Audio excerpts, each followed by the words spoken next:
The Neighbor Who Waves at the Same Time Every Night.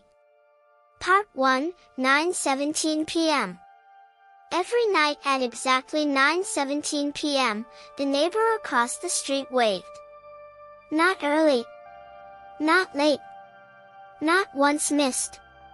Evan Miller noticed it on his third week living in the house, but by the second month, it had become impossible to ignore.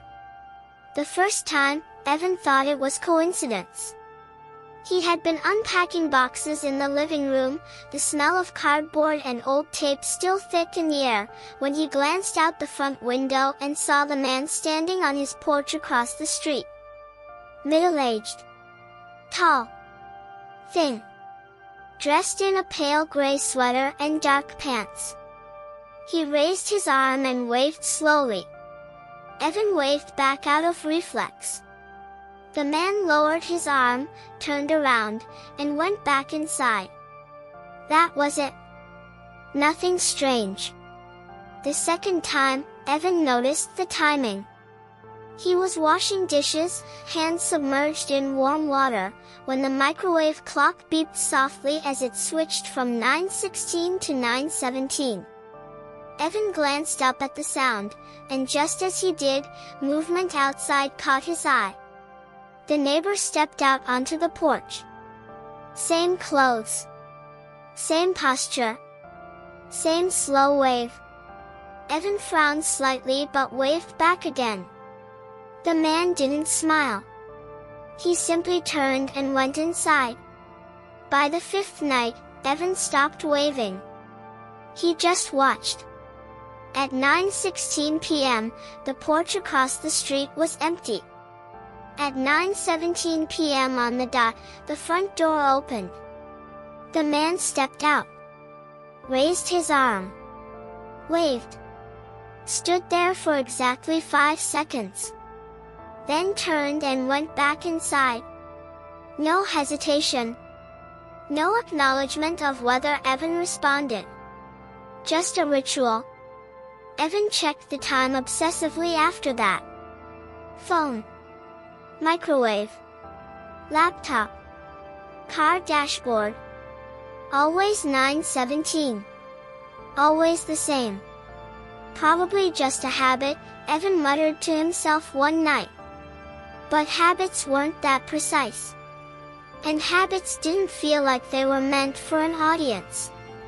The street. The neighborhood was ordinary in every way that mattered. Single-story houses.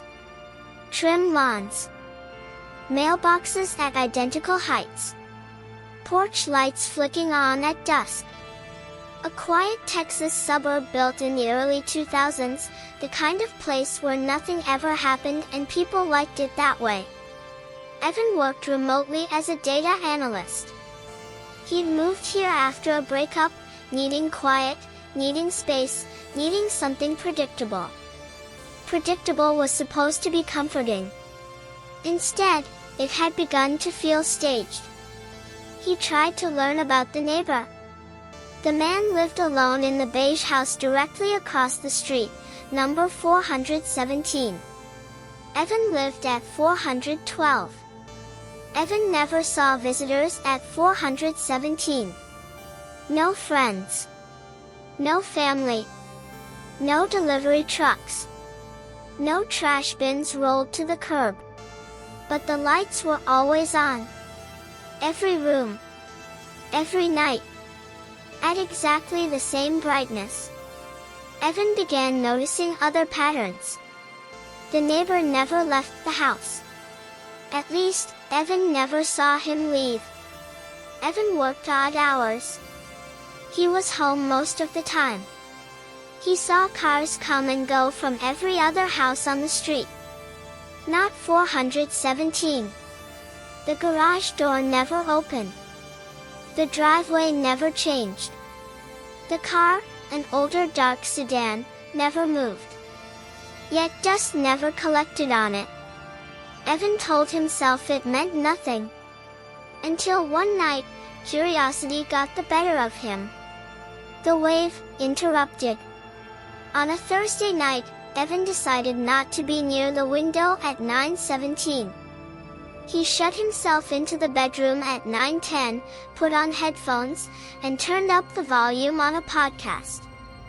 He wanted to break the pattern, prove to himself that it only mattered because he was watching. At 9:17, his phone vibrated. A notification. He ignored it. Then another vibration. Then a third. Annoyed, Evan pulled the headphones off and checked the screen. Missed call, unknown. He frowned. The phone rang again. Unknown. He declined the call. At that exact moment, the podcast resumed, but something in the audio glitched. The host's voice warped briefly, stretching unnaturally. Then Evan heard something else. A knocking sound. Soft. Rhythmic. Coming from outside.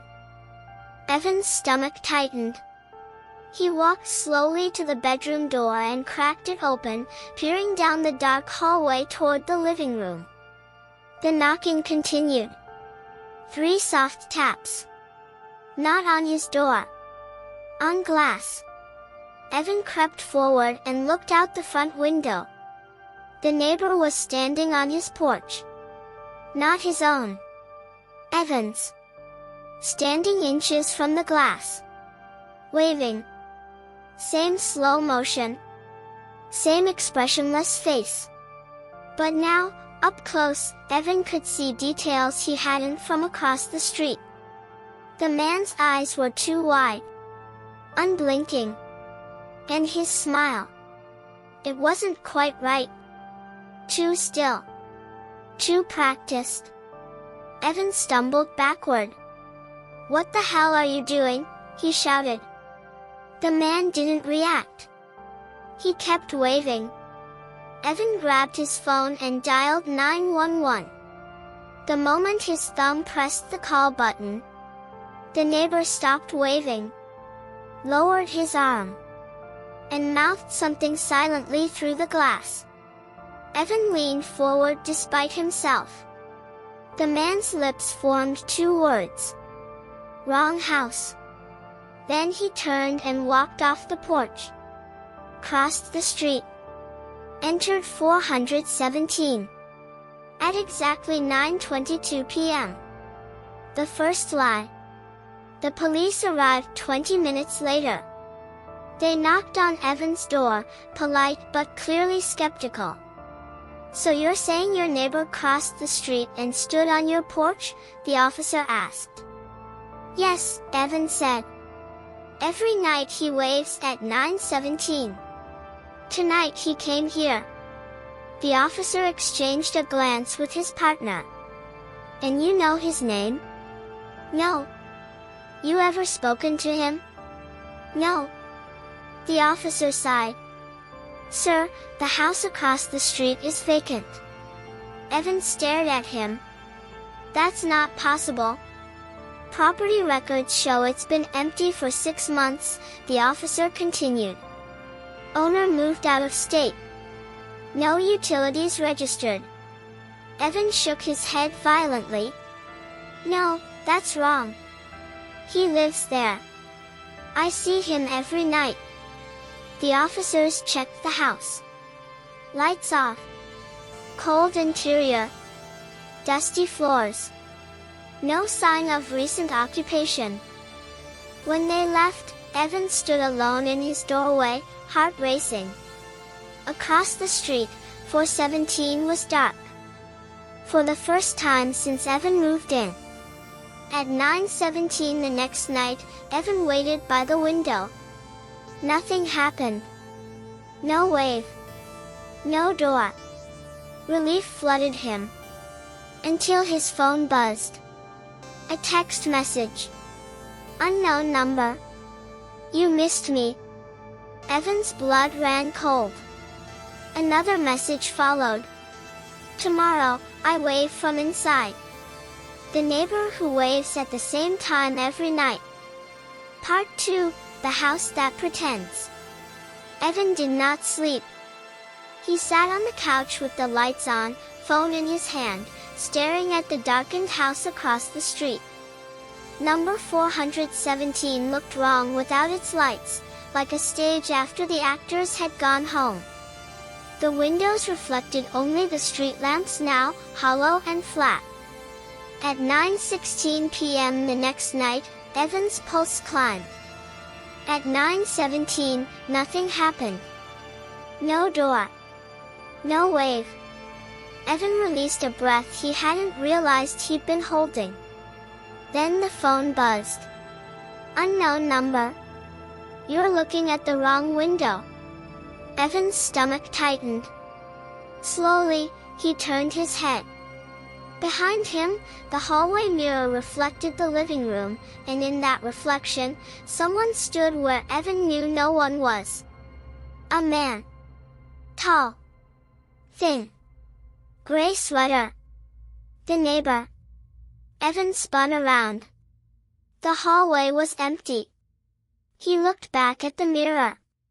The man was still there, standing just behind Evan's reflected shoulder, raising his arm in the same slow, deliberate wave. Evan screamed and stumbled backward, crashing into the coffee table. Pain flared in his shin, but he barely noticed. No, he gasped. No, no, no. The reflected man's mouth moved. No sound came from the room. But Evan's phone buzzed again. Inside is easier, the text read. Less distance. Evan grabbed a blanket and hurled it over the mirror. The reflection vanished. The phone fell silent. Evan slid down against the couch, shaking. That was when he understood something fundamental had changed. The wave was no longer bound to the street. Patterns.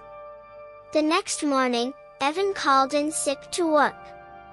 He spent the day watching the house, documenting everything in a notebook like an amateur detective grasping at control. Observations. 417 shows no activity on utility meters. Neighbors claim no one lives there. Police confirmed vacancy. Yet I have seen him wave for weeks. He appeared inside my mirror last night. Evan underlined the last line twice. By afternoon, he decided to talk to the neighbors. Most were polite. None were helpful. A woman 2 houses down shrugged. That place? Empty since winter. A man watering his lawn laughed nervously. I wouldn't buy there. Weird vibes. Evan pressed. Did you ever see anyone living there? The man hesitated. Well, sometimes I thought I did. But when I looked again, nothing. Evan felt cold. You thought you did? Yeah, the man said slowly. Like, movement at the window. But it never stuck in my head. That phrase stayed with Evan. Never stuck. Memory, not perception, was failing. That night, Evan set up his laptop facing the hallway mirror and started recording video at 9:10 p.m. He sat on the couch, refusing to look at the mirror directly. At 9:17, his phone buzzed. He didn't look at it. The room grew colder. Not temperature, pressure. As if the air thickened, pressing inward. Evan felt it before he saw it. The sound of fabric shifting. A footstep. Behind him. Evan's reflection in the dark TV screen changed. The neighbor stood there. Not waving. Just standing. Watching. Evan lunged forward and slammed the laptop shut. The pressure vanished instantly. His phone buzzed again. Too early, the message read. You interrupted. The first explanation. The next text came an hour later. You want to know what I am? Evan typed back with trembling fingers. Evan. Yes.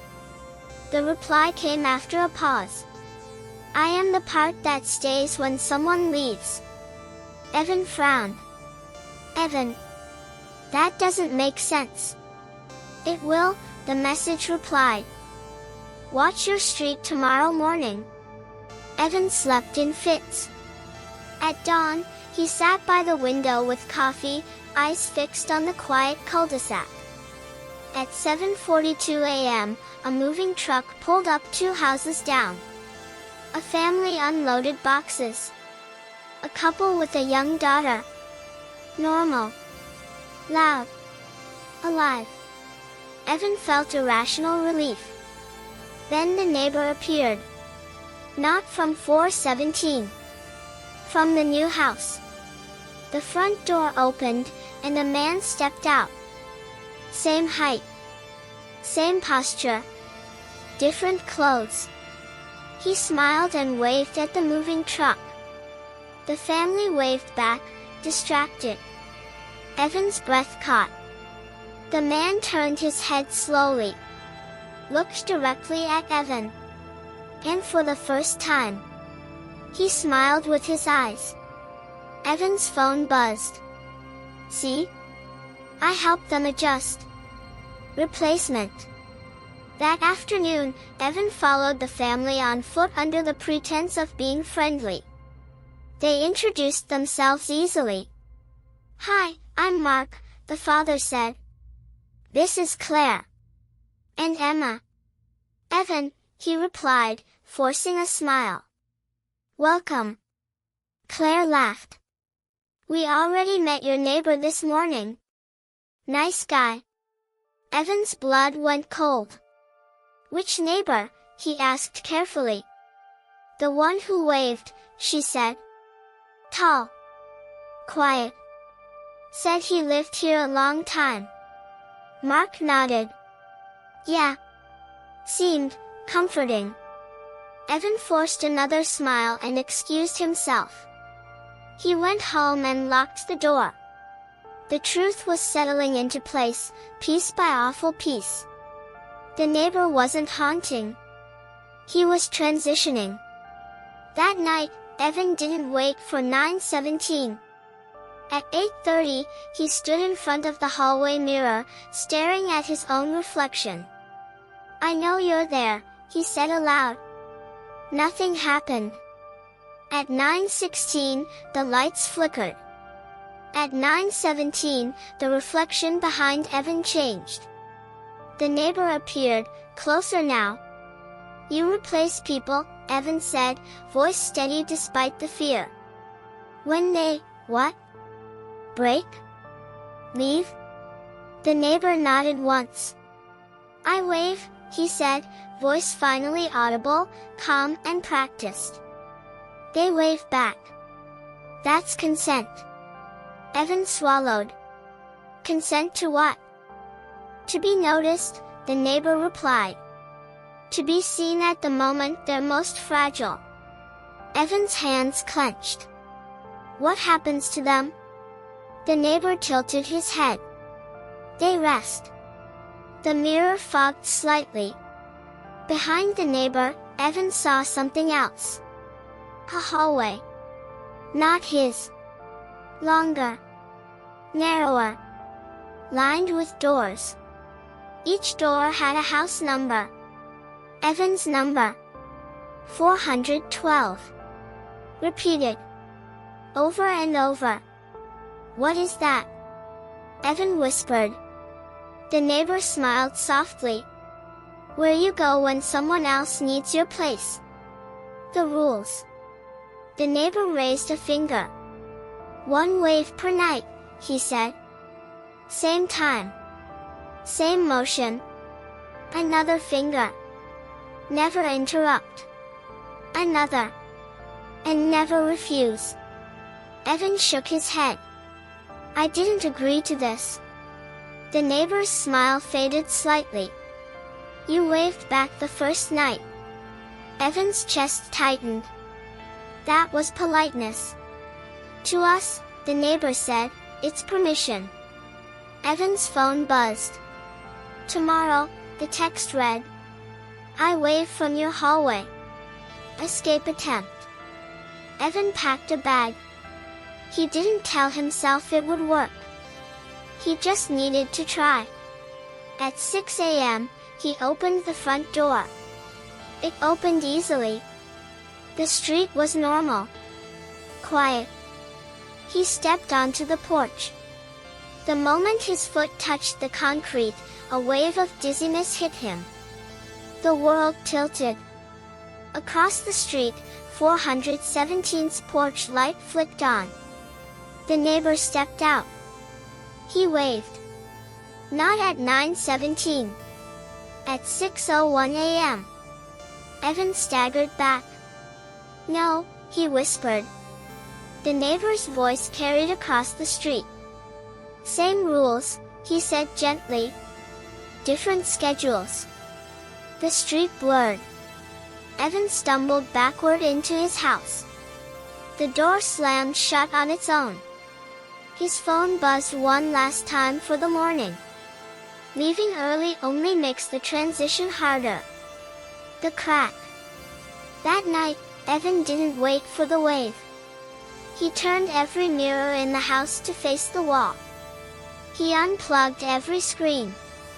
At 9:16, the house groaned. At 9:17, something knocked from inside the walls. A soft, rhythmic tapping. Like fingers learning where to emerge. Evan pressed his hands over his ears. "Stop," he whispered. The tapping moved closer. From the hallway. From the bedroom. From behind the walls themselves. Then silence. Evan lifted his head. The hallway mirror, still covered, began to slide on its own. The blanket slipped. The neighbor stood inches away in the reflection. No wave. Just a question. "Why do you think you were chosen?" Evan's voice shook. "I don't know." The neighbor leaned closer. "Because you were already disappearing." The mirror cracked. Part 3, The Man Who Used to Live Here. Evan didn't look away from the cracked mirror. He couldn't. The fracture running through the glass wasn't random. It cut straight through the neighbor's reflected face, splitting his smile into two expressions that didn't quite agree with each other. On one side, calm and reassuring. On the other, tight and strained, like something struggling to hold its shape. "You said I was disappearing," Evan whispered. "What does that mean?" The neighbor straightened in the reflection. The crack sealed itself slowly, like skin knitting over a wound. "It means," the neighbor said, "you were already halfway gone before I ever waved." Evan laughed weakly. "That's not an answer." The neighbor tilted his head, studying Evan with unsettling focus. "Do you remember the last time someone asked how you were doing, and you told the truth?" Evan opened his mouth. Nothing came out. The neighbor nodded. "Exactly." The lights dimmed slightly, like the house itself was listening. The previous tenant. The next morning, Evan did something he should have done weeks ago. He went to the city records office. The building was beige and forgettable, staffed by people who moved through their workdays like ghosts themselves. Evan waited in line, palms sweating, rehearsing his questions. At the counter, he slid over the address. 417 Crestwood Drive, he said. "I need the ownership history." The clerk typed for a moment, then frowned. "That property's had a high turnover," she said. "Give me a second." She scrolled. Then stopped.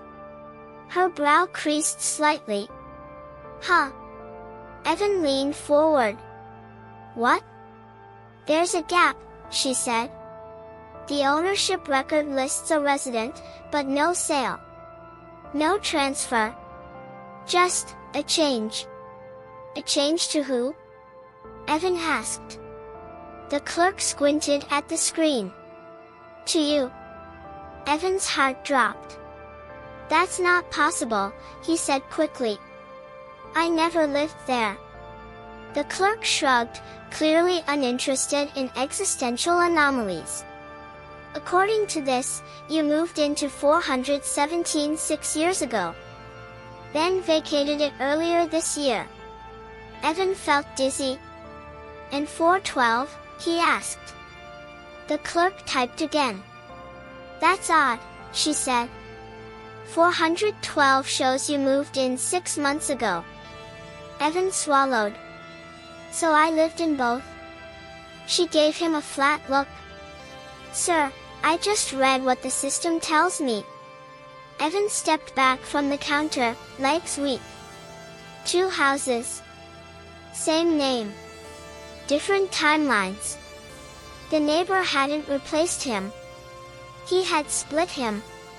Memory bleed. That afternoon, Evan began remembering things that didn't belong to him. Standing in his kitchen, he suddenly knew which cabinet in 417 held chipped mugs. He remembered a stain on the carpet near the stairs, wine, maybe, or blood. He remembered standing in front of a mirror that wasn't his, practicing the wave. Slow. Friendly. Unthreatening. Evan doubled over, gripping the counter. No, he whispered. Those aren't mine. His phone buzzed. They are now. Evan stared at the screen. Evan. You used to be me. The reply took longer this time. Yes. Evan's hands shook. Evan. Then what am I? There was no immediate response. When it came, it was shorter than usual. Temporary. The purpose of the wave. At 9:10 p.m., Evan sat on the edge of his bed, fully dressed, lights off, staring at the bedroom door. He wasn't waiting to see the wave. He was waiting to understand it. At 9:17, the house didn't change.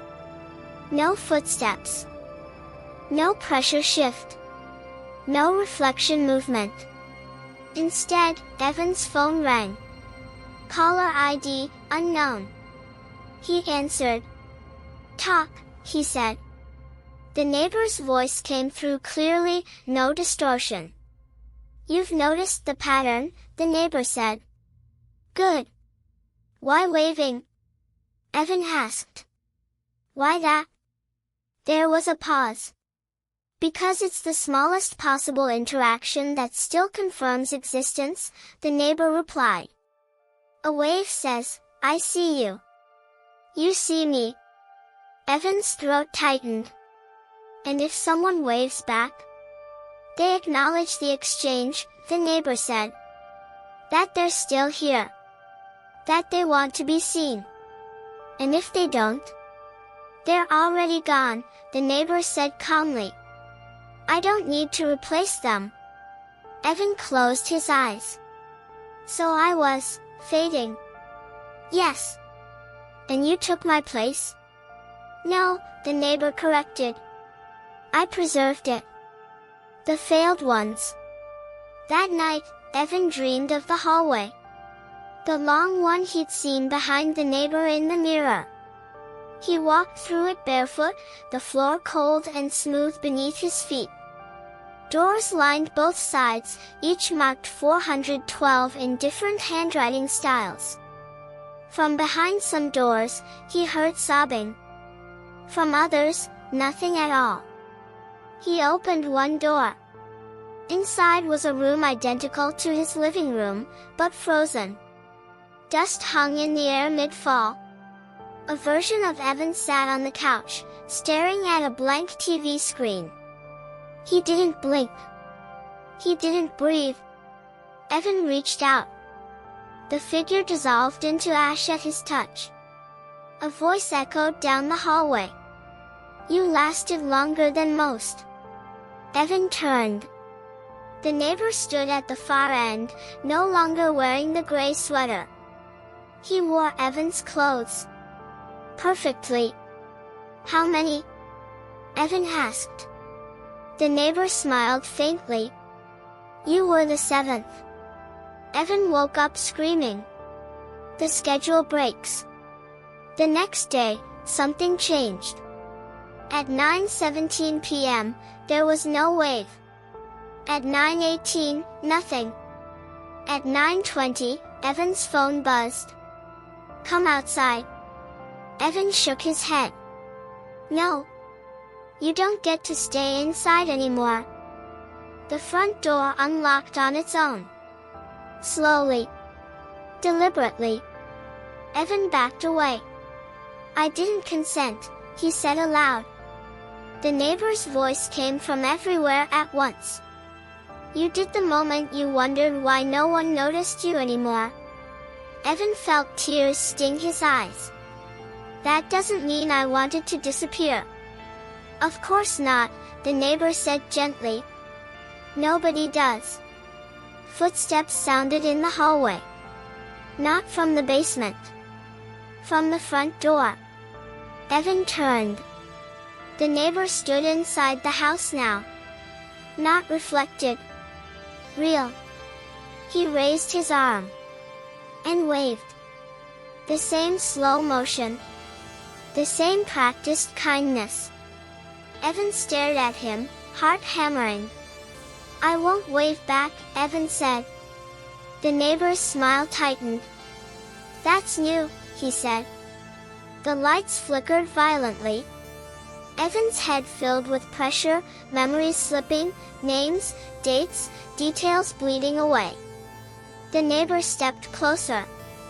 You don't need to wave, he said softly. You just need to let go. Evan screamed and ran. The first refusal. Evan locked himself in the bathroom and stared into the mirror. His reflection lagged half a second behind his movements. You're not real, Evan told it. The reflection smiled. But it wasn't his smile. You're already doing it, the neighbor's voice said. You're fading faster now. Evan slammed his fist into the mirror. The glass shattered. For a moment, the pressure lifted. The house screamed. Every light blew out at once. In the darkness, Evan heard the neighbor whisper. Refusal always looks like violence at first. Then silence. When the lights returned, the house was empty. No neighbor. No reflections. No wave. Evan sank to the floor, shaking. He didn't know if he had won something, or just delayed it. Part 4, The One Who Waves Next. Evan woke up to silence. Not the comfortable kind, the dangerous kind. The kind that felt intentional. No hum of electricity. No refrigerator buzz. No distant traffic. Just the sound of his own breathing, too loud in his ears. He sat up slowly on the bathroom floor, shards of broken mirror scattered around him like frozen water. His knuckles were bleeding, but the pain felt distant, unimportant. For the first time in days, his phone was quiet. No messages. No calls. No reminders. That frightened him more than anything else. He stood and looked around the house. It looked thinner. As if parts of it had been erased and no one bothered to fill the gaps. Corners seemed too sharp. Hallways slightly longer than they should be. The air felt stretched, like reality was being pulled in opposite directions. Evan walked into the living room. The front door was open. Sunlight spilled in, pale and weak, like it didn't quite belong here anymore. Across the street, house 417 stood exactly as it always had. Lights on. Porch clean. Front door closed. Waiting. Evan's chest tightened. So this is it, he whispered. The house behind him creaked softly, not in warning, but in farewell. The last day. The day passed in fragments. Evan made coffee but forgot to drink it. He showered but couldn't remember stepping in. He checked his reflection in the microwave door and barely recognized the man staring back. He felt lighter. Not in a good way. More like something essential was being gently removed. By afternoon, Evan noticed something terrifying. His shadow lagged behind him. Not by much. A fraction of a second. But enough to notice. At 6 p.m., his phone buzzed for the first time all day. Unknown number. Tonight decides everything. Evan didn't reply. He already knew. At 8:30 p.m., neighbors began turning on their porch lights. Children were called inside. Cars pulled into driveways. Curtains were drawn. Normal life preparing for night. Evan stood at his front window, watching it all like a man observing a world he was no longer part of. At 9:10, the pressure returned. Not violent. Heavy. Like gravity had increased just slightly. The house exhaled. At 9:15, Evan's reflection in the dark window stopped mimicking him exactly. At 9:16, the street lamps flickered. Evan checked the time on his phone. 9:16 p.m. His heart hammered. Okay, he whispered. Okay. I'm here. 9:17 p.m. The neighbor's front door opened. The man stepped out. Gray sweater. Dark pants. Familiar posture. But this time, he didn't wave. He just stood there, looking at Evan's house. Waiting. Evan's phone buzzed. Your turn. Evan's throat tightened. No, he said aloud. I won't. The neighbor tilted his head, as if listening to something Evan couldn't hear. Then, slowly, deliberately, he raised his arm and waved. The same slow motion. The same calm expression. The same invitation. Evan felt it then. The pull. Not physical, psychological. A gentle suggestion pressing into his mind. Wave back.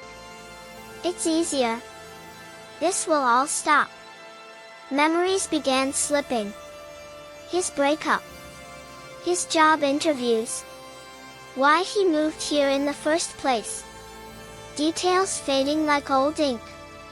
Evan staggered back from the window. No, he whispered. You don't get to decide if I disappear. The neighbor's smile faltered for the first time. That's not how this works, he said, voice carrying clearly across the street. Evan laughed, breathless and shaking. Then change how it works. The final refusal. Evan stepped outside. The air felt wrong, thick and thin at the same time. The neighbor watched him with open curiosity now. You came out, the neighbor said. Good. It's cleaner this way. Evan stood on his porch, hands clenched. You said I was fading, Evan said. That I needed replacing. The neighbor nodded. You were lonely. Unnoticed. Drifting. Perfect conditions. Evan shook his head. Maybe, he admitted. But that doesn't mean I consented to being erased. The neighbor's expression softened. Everyone consents eventually. Evan smiled sadly. Then you made a mistake with me. The neighbor raised his arm again. Wave, he said gently. And it stops hurting. Evan stared at the raised hand. At the familiar motion.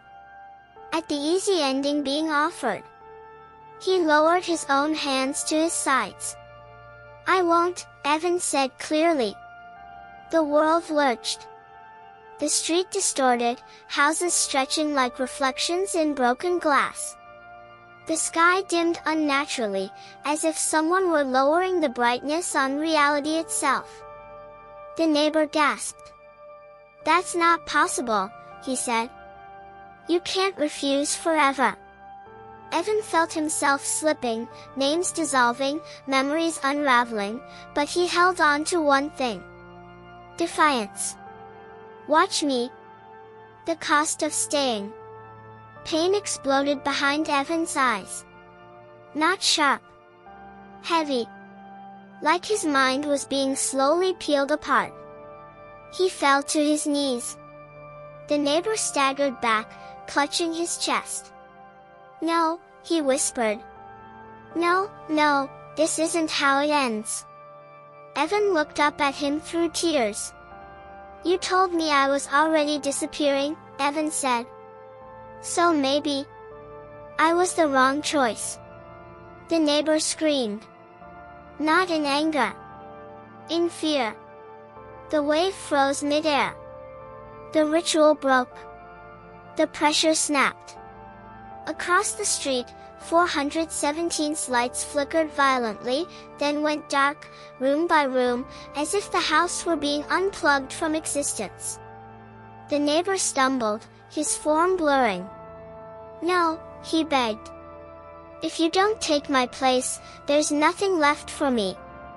Evan struggled to his feet. "You said you preserved people," Evan said. "But all you really did was delay the end." The neighbor's face began to change. Features flattening. Edges blurring. Like a photocopy run too many times. "I didn't want to go," he whispered. Evan's voice broke. "I know." The neighbor looked at Evan one last time. And then he vanished. Not violently. Not dramatically. Just gone.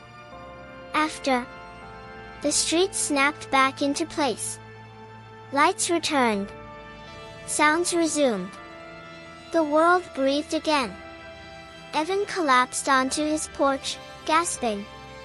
Across the street, 417 stood dark and empty. Truly empty. No presence. No pressure. No waiting. Evan laughed weakly, then cried, then laughed again. He didn't know how long he sat there. Eventually, neighbors stepped outside, confused by the brief blackout. Someone asked if Evan was okay. He nodded. "I think so," he said. And for the first time in weeks, the words felt true. Epilogue, a different street. Evan sold the house 2 months later. He moved to a smaller place closer to the city. More noise. More people. Less quiet. He made a point to talk to neighbors. To wave first. To stay present. He bought a cheap watch. Every night, he checked it at 9:17 p.m. Nothing ever happened. No waves. No pressure. No reflections lagging behind. Sometimes, though, very rarely, Evan noticed something. On quiet evenings, when the light hit just right, he'd see a man standing at the end of the block. Watching. Not waving. Just observing. Evan never waved back. And the man always looked away first. Have a nice day. Thank you for watching.